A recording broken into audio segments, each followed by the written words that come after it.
जमशेदपुर सिद्धगोड़ा थाना क्षेत्र में चलाए गए विशेष अभियान के दौरान चेन चिंताई की घटनाओं में संलिप्त 2 अपराधियों को गिरफ्तार किया गया। गिरफ्तार अपराधियों के पास से एक पिस्टल, एक जिंदा गोली, एक मैगजीन एवं एक सोने की चेन सहित अन्य सामान बरामद करते हुए न्यायिक हिरासत में भेजा गया। गिरफ्तार दोनों अपराधियों का पूर्व से आपराधिक इतिहास रहा है। पुलिस द्वारा उनके आपराधिक नेटवर्क एवं अन्य मामलों में संलिप्तता की भी जांच की जा रही है। पूर्वी सिंहभूम पुलिस जिले में अपराध नियंत्रण एवं अपराधियों के विरुद्ध कठोर कार्रवाई के लिए प्रतिबद्ध है।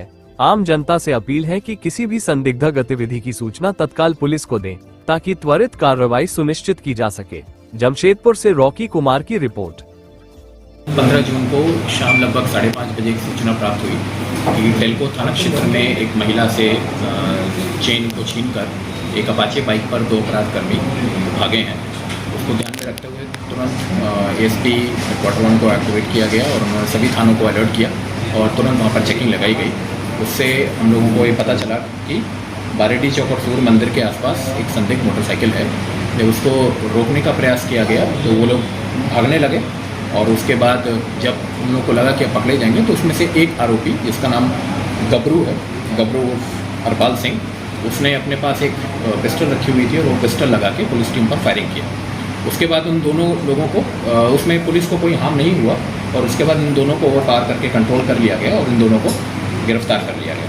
गिरफ्तार करने के बाद इन लोगों से जब इंटरोगेट किया गया तो कन्फेशन में इन्होंने कई थाना क्षेत्रों में चेन स्नैचिंग की घटनाओं को स्वीकारा और उन्होंने ये भी बताया कि बाइक्स के ऊपर फर्जी नंबर प्लेट लगा के ये उन बाइक्स को यूज़ करते हैं। इसमें अन्य अपराधकर्मियों की संलिप्तता भी सामने आ रही है जिस पर हम लोग अभी फर्दर इन्वेस्टिगेशन जारी किए हुए हैं।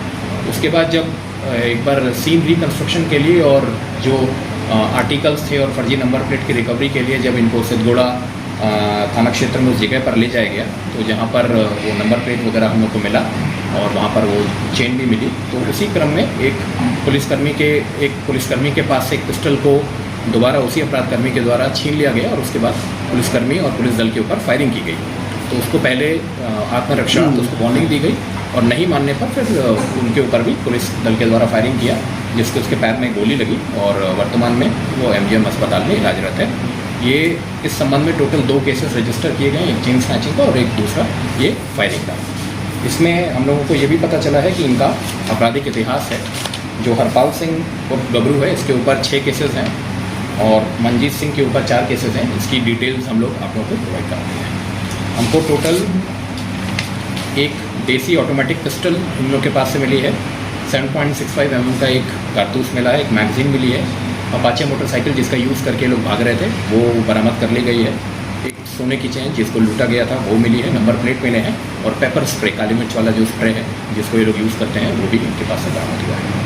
सर शहर में कुछ महीने कंट्रोल तो मैं इसको नहीं समझता, ये पुलिस लगातार इस पर काम कर रही है। पिछले कई महीनों से लगातार अपराधकर्मी चाहे वो ऑर्गेनाइज्ड गैंग के हों, चाहे NDPS से रिलेटेड हों, चाहे आर्म्स एक्ट से रिलेटेड हों, उनको पकड़ने का हर संभव प्रयास हम लोग कर रहे हैं और सफल भी हो रहे हैं। और हम लोग प्रभावी कार्रवाई करने के लिए रणनीति भी बना रहे हैं। हम लोग ये चाहेंगे कि आने वाले समय में चेन स्नैचिंग या अन्य जो फायरिंग की घटनाएं उस पर रोक लगाने के लिए एक स्ट्रैटेजी बनाएं और उस पर सभी गैंग्स के मेंबर्स के खिलाफ प्रभावी कार्रवाई। कुछ और अकम्प्लिसेस भी हैं जिन्होंने चेन स्नैचिंग की है, वो भी और इंटरोगेशन हम लोग करेंगे, उसमें गिरफ्तार। कितनी घटना को अंजाम दिया गया टोटल अभी हम लोग उस पर काम कर रहे हैं, हम लोग को और इन्वेस्टिगेट करना है क्योंकि अभी एक उसमें से घायल है तो उसका इंटरोगेशन पूरा नहीं हो पाया है। हम लोग और करते हैं इंटरोगेट। सर कहने का मतलब अपराधकर्मी हैं, अपराधकर्मियों का साइकोलॉजी क्या रहता है, उनका इंटेंट क्या रहता है, ये कई बार आप पता नहीं करता है। मेन इंपॉर्टेंट ये चीज़ है कि उसको कंट्रोल कर लिया गया और उसको हम लोगों ने अरेस्ट किया। किसी और की मोटरसाइकिल ऑफिसर है, पदाधिकारी है। पेपर स्प्रे अगर आपकी तरफ कोई आएगा, जैसे नॉर्मली पेपर स्प्रे को डिफेंस के तौर पे यूज़ किया जाता है, किसी को भी आपकी तरफ कोई भाग रहा है, आपने मान लीजिए किसी की चेन खींची तो आप एक तरह का हथियार है, आप उसके डाल के भाग सकते हैं। आपके पीछे कोई चेस कर रहा है, आपको पकड़ लिया, आपका कॉलर पकड़ लिया तो आप पेपर स्प्रे उसकी आंख में डाल देंगे और फिर भागने लगेंगे। तो इस तरीके से ये यूज़ किया जा सकता था। अभी इस्तेमाल नहीं किया था, अभी इस कांड में तो उसका इस्तेमाल नहीं किया गया। सर हरपाल सिंह गबरू एवं मनजीत सिंह और किशोर। हम लोग इसका जो समीक्षा करेंगे कि हम लोग अरेस्टिंग और जो रिकवरी वगैरह कर रहे हैं उसमें किस तरीके से सुरक्षात्मक उपकरणों की हम अपने उनका डिफेंस करें और अपनी पुलिस पार्टी को भी सेव करें, तो उसके बारे में हम लोग विमर्श करके एक रणनीति